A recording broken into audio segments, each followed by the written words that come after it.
अस्सलाम वालेकुम। की हाल चाल है? ठीक है।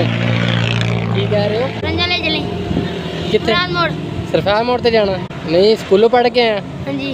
केड़ी क्लास पढ़दा? पंजवीं। की नाम तेरा? मोहम्मद कमाल बाबू। मोहम्मद कमाल बाहू। मैं यार तेरा है। अच्छा पढ़ के आया स्कूलों। वो लैन नहीं आंदा मैं क्या घरों कोई कि इद्दां ही आना रोज़? लैन आंदा। कौन? अज नहीं आया कौन आंदा? भाई। अच्छा भाई लैन आंदा। अज नहीं आया? अच्छा अज लैन नहीं आए है? छोकरे वाकया। अच्छा कितने भाग गया? सही है। चलो बह जा तेन लै चलिए फिर। लेकिन इवें हर किसी नाल ब्याह कर ठीक है? आज फोटो घूमने जा दो। ये मैं ना वैसे व्लॉग श्लॉग बनाना होना ना।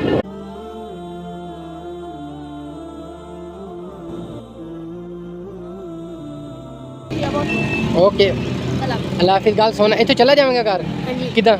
और के?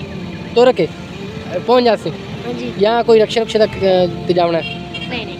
चले जासे ना? चल ठीक है।